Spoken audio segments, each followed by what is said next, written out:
आज आदरणीय प्रधानमंत्री श्री नरेंद्र मोदी जी के नेतृत्व में भारतीय जनता पार्टी दुनिया की सबसे बड़ी पार्टी बन गई है और अनेक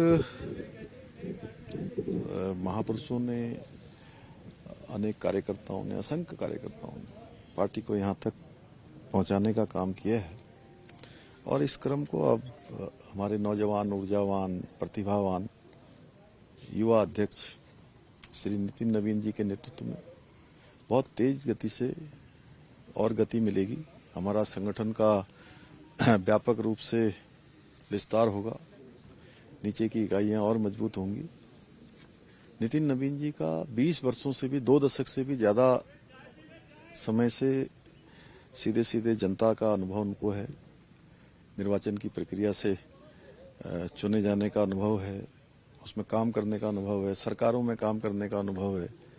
अनेक प्रदेशों में प्रभारी के नाते या अन्य जिम्मेदारियों के नाते, युवा मोर्चा के राष्ट्रीय महामंत्री के नाते एक बड़ा अनुभव उनका है और सादगीपूर्ण उनका व्यवहार है, सरल है, जिससे निश्चित रूप से पार्टी उनके नेतृत्व में बहुत ज्यादा तेज गति से आगे बढ़ेगी। हर कार्यकर्ता को आगे बढ़ने का भी अवसर मिलेगा। सर, कुछ दिन पहले ही उपनल कर्मियों को आप लोगों ने सौगात दी है और समान कार्य समान वेतन मंजूर किया। आगे आपने कहा और भी जो विकल्प होंगे उन पर काम होगा, किस तरह से देख रहे हैं?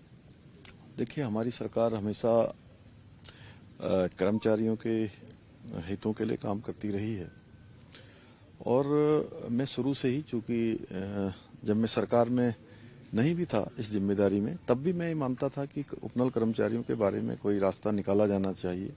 उस समय मैंने पत्र भी लिखा था और मेरा पत्र काफी वायरल भी हुआ था मुख्यमंत्री बनने के बाद। लेकिन चूंकि व्यवस्थाएं बनानी होती हैं, राज्य का एक अपना वित्तीय संसाधन भी देखने होते हैं, सभी कुछ उसका प्रबंधन करने के बाद हम लोगों ने तय किया है कि वे उपनल कर्मचारियों को समान वेतन और समान कार्य के आधार पर बढ़ाया जाएगा, उसको दिया जाएगा। मंत्रिमंडल ने उसमें फैसला लिया है, जल्दी वो लागू भी हो जाएगा। सर, 1 फरवरी को अब आम बजट आने जा रहा है और राज्य की भी अपनी तैयारियां हैं। पिछले कई सालों से हम देख रहे हैं आप कुमाऊं, गढ़वाल में तमाम स्टेक होल्डर्स के साथ मीटिंग करते हैं, किस सेक्टर को क्या दिया जाए। इस बार की तैयारी क्या है हमारी बजट के लिए? सर, नहीं, बजट पूर्व तैयारियों के लिए हमारा रोस्टर बन चुका है और सभी स्थानों पर, कुमाऊं, गढ़वाल, मैदान, पहाड़, सभी स्थानों पर सभी लोगों से और स्टेक होल्डर्स जो भी लोग हमारे प्रमुख क्षेत्रों में काम करते हैं, उनके सुझाव लेकर, महिलाओं के क्षेत्र में हैं, युवाओं के क्षेत्र में हैं, हमारे सीमांत क्षेत्रों में हैं, व्यापारी वर्ग के लोग हैं, हमारे निवेशक हैं, स्टार्टअप के लोग हैं, हमारे जनप्रतिनिधि हैं, अन्य जो संगठनों में काम करने वाले हैं, चाहे व्यापारिक संगठनों के लोग हैं, सभी प्रकार के लोगों से जो उनके सुझाव आते हैं, उसके आधार पर हम अपने बजट का प्रावधान करते हैं। इस वर्ष भी उसको करेंगे। सर, एक आखिरी सवाल, क्योंकि जब भी बजट आता है तो ये रहता है कि बजट सत्र कहाँ होगा, क्योंकि कैबिनेट ने आपको अधिकृत किया है और पिछली बार बजट सत्र गैरसैंण नहीं हो पाया था। इस बार ये उम्मीद मानी जाए कि हम गैरसैंण में जाए? बजट सत्र पिछली बार भी मैंने प्रस्तावित गैरसैंण ही किया था, भराड़ीसैंण में, लेकिन चूंकि उस समय मेंटेनेंस का काम विधानसभा के अंदर चल रहा था, इसलिए मजबूरी हो गई थी।